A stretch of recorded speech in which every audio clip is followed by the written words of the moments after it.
Dear students, welcome to Chemistry with Dr. Gulzar Mohammed.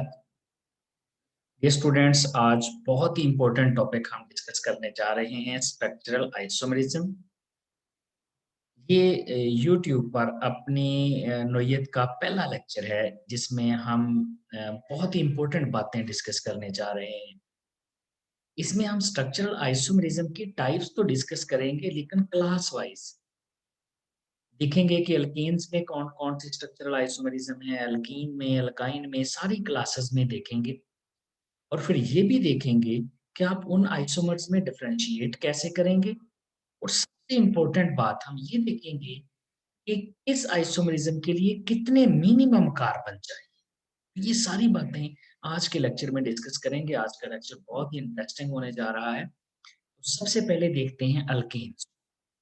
Alkanes में 2 तरह की isomerism होती है। एक होती है चेन आइसोमेरिज्म और दूसरी होती है पोजीशन। चेन आइसोमेरिज्म के लिए मिनिमम 4 कार्बन चाहिए। चेन आइसोमर्स का पता कैसे चलता है कि ये चेन आइसोमर्स हैं? चेन आइसोमर्स में कार्बन की जो पेरेंट चेन है उसकी लेंथ बदल जाती है। देखिए मिनिमम 4 कार्बन चाहिए हैं। इससे कम कार्बन होंगे चेन आइसोमेरिज्म नहीं होगी। जैसा कि ये एन ब्यूटेन है, यहाँ पर हाइड्रोजन अंडरस्टूड है। अब आपने अगर इसका चेन आइसोमर बनाना है तो आप कार्बन चेन जो पेरेंट चेन है उसकी लेंथ कम कर देंगे। जैसे मैंने 3 कार्बन कर दिए और जो 1 कार्बन है वो एज़ अ ब्रांच आ जाएगा। तो ये आ जाएगा एन ब्यूटेन और आइसोब्यूटेन। ये एक दूसरे के चेन आइसोमर्स हैं क्योंकि दोनों में पेरेंट चेन की लेंथ बदल गई है। एक में पेरेंट चेन ब्यूटेन है, दूसरे दूसरे में प्रोपेन। इसी तरह पोजीशन आइसोमेरिज्म भी अल्केन्स में होती है। पोजीशन आइसोमेरिज्म के लिए मिनिमम 6 कार्बन।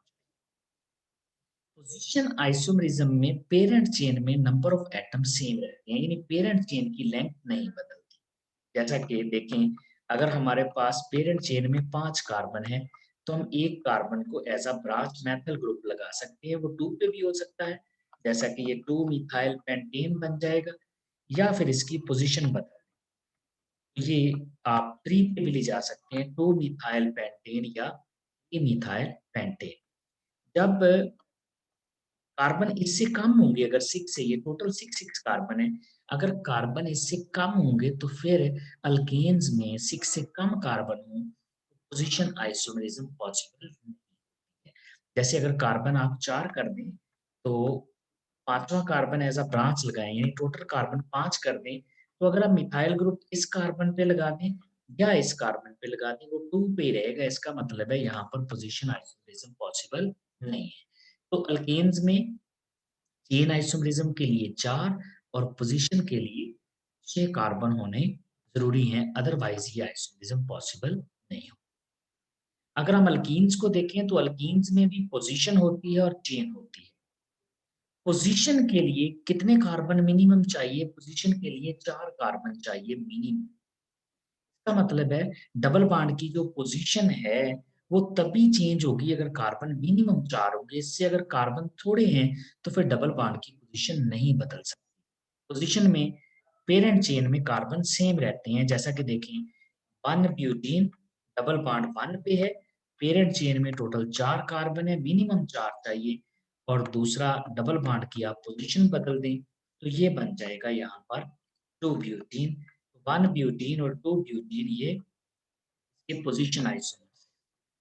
अगर हम चेन आइसोमर की बात करें तो चेन के लिए भी मिनिमम 4 कार्बन चाहिए और उसमें पेरेंट चेन की लेंथ बदल जाती है। जैसे देखिए, ये हमारे पास 1 ब्यूटीन है। अब 1 ब्यूटीन का अगर आपने चेन आइसोमर बनाना है, तो आपको कार्बन चेन की लेंथ बदलनी पड़ेगी। यानी मैं 3 कार्बन जो हैं, पेरेंट चेन में कार्बन 3 कर देता हूँ, तो ये प्रोपीन बन गया और सेंटर वाले कार्बन पर चौथा कार्बन लगा देता हूँ मिथाइल। तो देखें पेरेंट चेन की लेंथ बदल गई है। ये दोनों एक दूसरे के चेन आइसोमर्स बन जाएंगे। तो अल्कीन्स में पोजीशन और चेन के लिए कार्बन मिनिमम। इसी तरह अगर हम अल्काइन्स में देखें, कार्बन कार्बन ट्रिपल बॉन्ड है, इनमें पोजीशन के लिए 4 कार्बन चाहिए होंगे। पोजीशन में क्योंकि पेरेंट चेन की लेंथ जो है वो सेम रहती है, तो अगर हम ट्रिपल बॉन्ड की पोजीशन देखें, वो तभी वेरी करेगी जब मिनिमम 4 कार्बन होंगे। जैसे ये 1 ब्यूटाइन है और अगर आप ट्रिपल बॉन्ड की पोजीशन बदल दें तो ये बन जाएगा 2 ब्यूटाइन। ये पोजीशन आइसोमर्स हैं और इसमें कार्बन जो पेरेंट चेन है वो ब्यूटाइन ही है। जबकि अगर हम चेन आइसोमरिज्म की बात करें तो उसके लिए मिनिमम 5 कार्बन चाहिए। अगर 4 कार्बन होंगे, जैसे ये 4 कार्बन है, अगर आप इसमें चेन आइसोमर्स में आपने कार्बन जो चेन है उसकी लेंथ बदलनी है। अगर मैं कार्बन की वो लेंथ कम करके 3 कार्बन कर दूँ, चौथे को मैं ब्रांच के तौर पर यहाँ लगा ही नहीं सकता। क्योंकि ब्रांच के लिए टर्मिनल पे तो आप लगा नहीं सकते, वो लॉन्ग चेन का हिस्सा बन जाएगा। तो इसमें 4 कार्बन में चेन आइसोमरिज़्म नहीं होगी। कितने कार्बन चाहिए मिनिमम? 5 चाहिए। क्योंकि जब 5 कार्बन होंगे ये बन गया 1 पेंटाइन। अब मैं कार्बन 4 कर दूँगा और 1 कार्बन को एज़ अ ब्रांच लगा दूँगा। तो ये बन जाएगा 3 मिथाइल 1 ब्यूटाइन। तो ये एक-दूसरे के चेन आइसोमर बन जाएँगे। इस तरह से पोज़ीशन के लिए 4 और चेन आइसोमरिज़्म के लिए हमें 5 कार्बन चाहिए। नेक्स्ट हमारे पास क्लास है अल्काइल हैलाइड्स, वो भी पोजीशन और चेन आइसोमरिज्म शो करते हैं। इनमें पोजीशन के लिए 3 कार्बन चाहिए। जैसे देखें ये 3 कार्बन है। अब इसमें आप हेलो ग्रुप की पोजीशन बदल सकते हैं। जैसे अगर हमारे पास ब्रोमो ग्रुप है फर्ज करें तो ये 1 ब्रोमो प्रोपेन बन गया। इसी ब्रोमो को आप 2 पे ले जा सकते हैं, 2 ब्रोमो प्रोपेन। तो ये दोनों एक-दूसरे के पोज़ीशन। तो अल्काइल हैलाइड में पोज़ीशन आइसोमरिज़्म के लिए मिनिमम 3 कार्बन चाहिए, जबकि चेन के लिए 4 चाहिए। क्योंकि चेन में आपने पेरेंट चेन की लेंथ बदलनी है। देखिए, जैसे आपके पास ये 4 कार्बन की चेन है, आप यहाँ पर क्लोरो लगा देते हैं, 1 क्लोरो ब्यूटेन। अब आपने चेन आइसोमर यहाँ बनाना है तो चेन आइसोमर्स के लिए कार्बन 1 कम कर दें और जो कार्बन कम किया है उसको टर्मिनल वाले कार्बन छोड़कर किसी और कार्बन पे लगाएँ। तो ये आपके पास बन जाएगा 1 क्लोरो 2 मिथाइल प्रोपेन बन जाएगा। ये दोनों एक-दूसरे के चेन आइसोमर बन जाएँगे क्योंकि दोनों में पेरेंट चेन की लेंथ बदल गई। इसमें 4 है, जबकि इसमें पेरेंट चेन में 3 कार्बन है। तो अल्काइल हैलाइड में पोज़ीशन के लिए 3 कार्बन और चेन के लिए 4 कार्बन चाहिए। इसी तरह अल्कोहल्स में भी सेम है, पोज़ीशन भी है, चेन भी है, लेकिन एक नई आइसोमरिज़्म भी है, that is functional group. Functional group के लिए जो डिफरेंट फंक्शनल ग्रुप होते हैं और अल्कोहल का फंक्शनल ग्रुप आइसोमर ईथर्स होते हैं। मिनिमम 2 कार्बन चाहिए। अगर हम 2 कार्बन वाली अल्कोहल देखें, तो 2 कार्बन वाली अल्कोहल है इथाइल अल्कोहल। अगर आप इसका फंक्शनल ग्रुप आइसोमर बनाना चाहें, तो ऑक्सीजन को आप 2 कार्बन के दरमियान प्लेस कर देंगे। ये दोनों एक-दूसरे के फंक्शनल ग्रुप आइसोमर बन गए हैं। क्यों? क्योंकि यहाँ पर फंक्शनल ग्रुप डिफरेंट हो गए और इसके लिए मिनिमम 2 कार्बन चाहिए, ईथर्स में भी और अल्कोहल्स में भी। पोज़ीशन आइसोमरिज़्म के लिए बिल्कुल अल्काइल हैलाइड की तरह 3 कार्बन चाहिए क्योंकि OH की पोज़ीशन 3 कार्बन में चेंज हो सकती है, 2 में नहीं चेंज हो सकती। जैसा कि देखें ये 1 हाइड्रॉक्सी प्रोपेन है या इसको 1 प्रोपानॉल कह सकते हैं, जबकि ये 2 प्रोपानॉल है, तो ये दोनों एक-दूसरे के पोज़ीशन आइसोमर बन जाएँगे जिसमें पेरेंट चेन की लेंथ चेन आइसोमर्स में बिल्कुल अल्काइल हैलाइड की तरह यहाँ पर 4 कार्बन चाहिए। क्योंकि अगर 4 कार्बन होंगे, तो जैसे ये देखिए हमारे पास 1 ब्यूटानॉल है, 4 कार्बन है पेरेंट चेन में। अब आप कार्बन कम कर दें, इसको प्रोपानॉल बना दें, 1 प्रोपानॉल और जो कार्बन बच गया है उसको टर्मिनल कार्बन छोड़कर किसी और कार्बन पर ब्रांच लगा दें। तो ये बन गया 2 मिथाइल 1 प्रोपानॉल। ये एक-दूसरे के आइसोमर बन जाएँगे। तो इस तरह अल्कोहल जो है ये आइसोमरिज़्म शो करेंगी 3 तरह की फंक्शनल ग्रुप, पोज़ीशन और चेन। अगर हम ईथर्स की बात करें तो ईथर में फंक्शनल ग्रुप आइसोमरिज़्म है, ये तो हमने जैसे अल्कोहल में देखा 2 ही कार्बन चाहिए। मेटामरिज़्म के लिए इनमें 4 कार्बन चाहिए। मेटामरिज़्म होती क्या है? मेटामरिज़्म में जो हेटेरोएटम होता है, जो फंक्शनल ग्रुप होता है, उसके अराउंड फंक्शनल जो अल्काइल ग्रुप है वो बदल जाते हैं। जैसे देखें मेटामरिज़्म के लिए मिनिमम अगर आप 3 कार्बन कर लें, एक तरफ ऑक्सीजन के 2 कार्बन, एक तरफ 1 तो आप कार्बन यहाँ पर नहीं बदल सकते। एक तरफ इथाइल रहेगा, दूसरी तरफ मिथाइल। यानी अगर आप इधर से कार्बन दूसरी साइड पे शिफ्ट करते हैं, तो फिर भी वो इथाइल, मिथाइल ही रहेगा। इसके लिए आपको मिनिमम यहाँ पर जो कार्बन चाहिए हैं, वो 4 चाहिए। यहाँ पर अगर मैं कार्बन 4 कर दूँ, एक तरफ हो गया मिथाइल, दूसरी तरफ हो गया प्रोपाइल। मैं इसका मेटामर बना सकता हूँ, अल्काइल ग्रुप दोनों तरफ बदल दिए, एक तरफ 2 कार्बन है, दूसरी तरफ भी 2 कार्बन, टोटल कार्बन 4 ही रहे हैं। अब इसमें एक मिथाइल था, एक प्रोपाइल था, इसमें दोनों इथाइल हो गए। इसका मतलब है ये दोनों एक दूसरे के मेटामर बन गए। मेटामर के लिए मिनिमम कार्बन 4 चाहिए। चेन आइसोमेरिज्म के लिए भी कार्बन 4 ही चाहिए और इसमें भी कार्बन चेन की लेंथ बदलनी है। जैसा कि देखें, इसमें ये हमारे पास चेन आइसोमर ये इसका है मिथाइल एन प्रोपाइल ईथर है। अब कार्बन कम कर दें, एक तरफ इथाइल और दूसरी तरफ मिथाइल कर दें और जो एक कार्बन कम किया है उसको टर्मिनल कार्बन छोड़कर ब्रांच लगा दें। तो अब ये दोनों एक दूसरे के चेन आइसोमर बन जाएंगे क्योंकि दोनों में पेरेंट चेन की लेंथ है। तो इस तरह यहाँ पर मिनिमम 4 कार्बन। नेक्स्ट है ईथर्स के बाद है aldehydes. Aldehyde functional group isomerism show करते हैं और फंक्शनल ग्रुप आइसोमरिज्म के लिए मिनिमम इनके पास 3 कार्बन चाहिए। क्यों? क्योंकि फंक्शनल में डिफरेंट फंक्शनल ग्रुप होते हैं। एल्डिहाइड का जो फंक्शनल ग्रुप आइसोमर है वो कीटोन है और सबसे छोटे कीटोन में 3 कार्बन होते हैं। 1 कार्बन वाला, 2 कार्बन वाला कीटोन होता ही नहीं। इसका मतलब है मिनिमम फंक्शनल ग्रुप के लिए 3 कार्बन चाहिए। जैसे ये हमारे पास एल्डिहाइड है, इसको हम कह सकते हैं प्रोपानॉल, 3 कार्बन वाला एल्डिहाइड है और अगर हम कार्बोनिल के दोनों तरफ कार्बन लगा दें तो ये 3 कार्बन वाला कीटोन बन जाएगा। तो इस तरह ये एक दूसरे के फंक्शनल ग्रुप आइसोमर बन जाएंगे। चेन आइसोमरिज्म के लिए 4 कार्बन चाहिए क्योंकि इसमें पेरेंट चेन की लेंथ बदलनी है। तो अगर देखिए हमारे पास 3 कार्बन होंगे तो आप पेरेंट चेन की लेंथ बदल ही नहीं सकते, आप ब्रांच नहीं लगा सकते। अगर कार्बन 4 कर दें, फिर नेक्स्ट आप पेरेंट चेन की लेंथ कम कर दें, कार्बन 3 कर दें, यहाँ पर देखें जो एक कार्बन कम किया है उस कार्बन को आप ऐसा यहाँ पर ब्रांच प्लेस कर सकते हैं। तो ये बन जाएगा 2 मिथाइल प्रोपानॉल।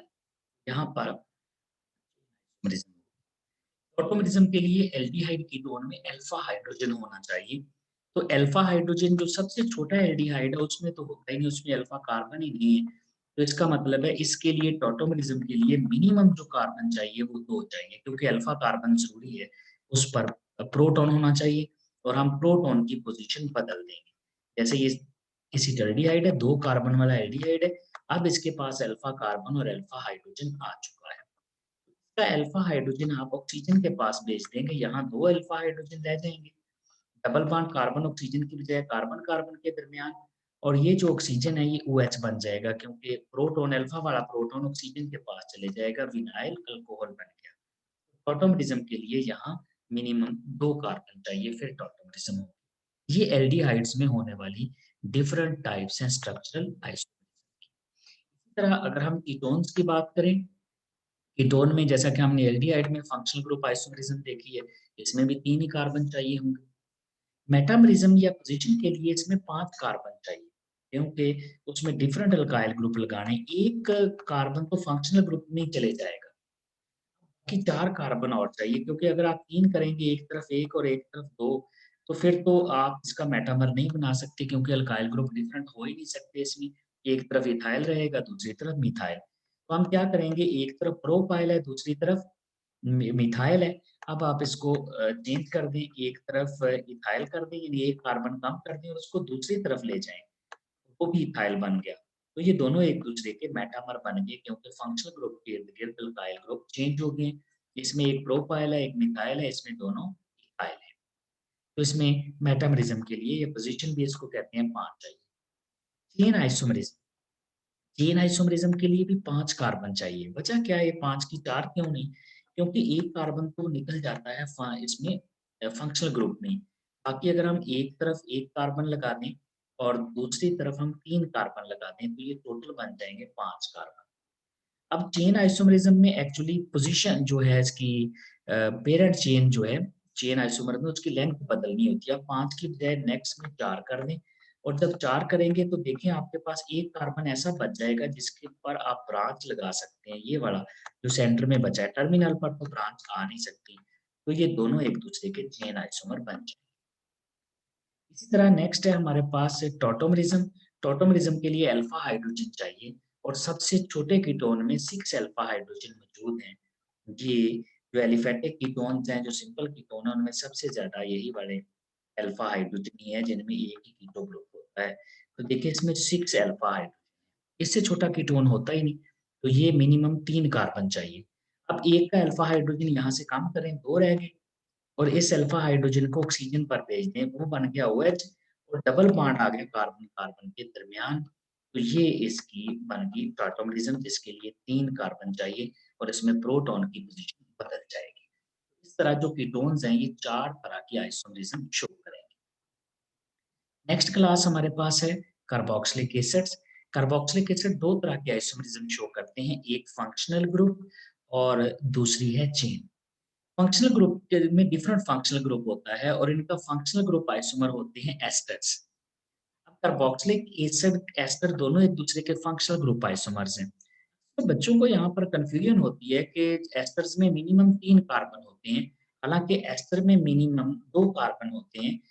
अगर हम सबसे छोटे वाला एस्टर बनाएँ फॉर्मिक एसिड और मिथाइल अल्कोहल से, क्योंकि कार्बोक्सिलिक एसिड और अल्कोहल के मिलने से बनते हैं, तो ये सबसे छोटे वाला एस्टर बन गया मिथाइल फॉर्मेट जिसमें 2 कार्बन।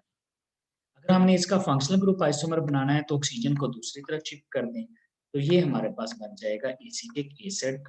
तो इसका मतलब है ये दोनों एक दूसरे के फंक्शनल ग्रुप आइसोमर बन गए और फंक्शनल ग्रुप आइसोमरिज्म के लिए मिनिमम 2 कार्बन रिक्वायर्ड होते हैं। यहाँ पर फॉर्मिक एसिड और मिथाइल अल्कोहल वाला एस्टर हमने बनाया है। स्टूडेंट का ख्याल होता है कि शायद 3 से स्टार्ट होंगे क्योंकि आप जनरल फार्मूला आमतौर पर इस तरह से लिख रहे होते हैं, जो कि जनरल स्ट्रक्चर होती है इस तरह से। तो उनका ख्याल होता है कि मिनिमम जो है वो 3 कार्बन होंगे, एक फंक्शनल ग्रुप वाला, इधर अल्काइल, इधर अल्काइल। हालाँकि यहाँ पर अल्काइल की बजाय हाइड्रोजन भी हो सकता है। चेन आइसोमरिज्म के लिए 4 कार्बन चाहिए, 1 कार्बन तो सीधा-सीधा फंक्शनल ग्रुप में चले गया। बाकी आपने कार्बन चेन की लेंथ बदलनी है क्योंकि चेन में चेन बदलती है कार्बन चेन। अगर मैं यहाँ पर 2 ही कार्बन रखूँ तो मैं तो लेंथ बदल ही नहीं सकता, ब्रांच कहाँ लगाऊँगा? तो मैं यहाँ पर कार्बन 3 रखता हूँ। जब कार्बन 3 रखूँगा, कार्बन चेन की लेंथ बदलनी है, COOH तो आना ही है। उसके बाद यहाँ पर 1 कार्बन और फिर ये दूसरा कार्बन, ये आ गया। अब जो बच गया वो यहाँ पर ब्रांच के तौर पर प्लेस करते हैं, तो ये दोनों एक दूसरे के बन जाएँगे चेन आइसोमर्स। तो कार्बोक्सिलिक एसिड जो है वो 2 तरह के आइसोमरिज्म शो करते हैं। अगर हम एस्टर्स की बात करें तो कार्बोक्सिलिक एसिड का फंक्शनल ग्रुप आइसोमर एस्टर्स हैं जो हमने पहले ही देख लिया, 2 कार्बन चाहिए। चेन आइसोमरिज्म के लिए 4 कार्बन चाहिए। देखिए ये हमारे पास एक फॉर्मिक एसिड का एस्टर है। फॉर्मिक एक तरफ फॉर्मिक एसिड है और दूसरी तरफ प्रोपाइल अल्कोहल है, सी और सी। अब यहाँ पर 3 कार्बन है, इसका मतलब हम यहाँ पर लेंथ बदल सकते हैं। अगर यहाँ 2 कार्बन होंगे तो आप लेंथ बदल ही नहीं सकते। अब यहाँ पर अगर आपने पेरेंट चेन की लेंथ आप बदलना चाहते हैं तो आप इसको कार्बन कम कर दें यहाँ पर, यानी कार्बन 2 कर दें और फिर देखें आपके लिए ब्रांच लगाने के लिए सेंटर में 1 कार्बन बच गया है।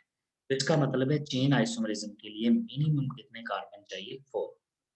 अगर हम मेटामरिज्म की बात करें तो मेटामरिज्म के लिए 3 कार्बन चाहिए। मेटामरिज्म के लिए भी आप असल में ये वाला जो एस्टर होता है फॉर्मिक एसिड का, ये बच्चों के ख्याल में ही नहीं आता।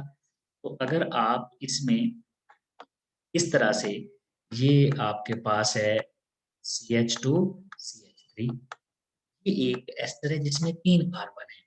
अब यहाँ पर आप कार्बन चेंज कर सकते हैं, एक इधर से कार्बन दूसरी साइड पे इधर शिफ्ट कर दें, ये बन गया CH3, ये डबल बॉन्ड O और दूसरी तरफ भी मिथाइल रह जाएगा। इस तरह दोनों में अल्काइल ग्रुप डिफरेंट हो जाएँगे और ये दोनों एक दूसरे के मेटामर्स बन जाएँगे और मेटामरिज्म के लिए 3 कार्बन। ये इथाइल फॉर्मेट है, जबकि ये मिथाइल एसिड है। डियर स्टूडेंट्स है, आपको ये भी पता चल गया कि इस क्लास में कितने कार्बन चाहिए, कौन-कौन सी आइसोमरिज्म हो सकती है और फिर आइसोमरिज्म में फ़र्क कैसे करना है और फिर मिनिमम किसी भी आइसोमरिज्म के लिए उस क्लास में कितने कार्बन।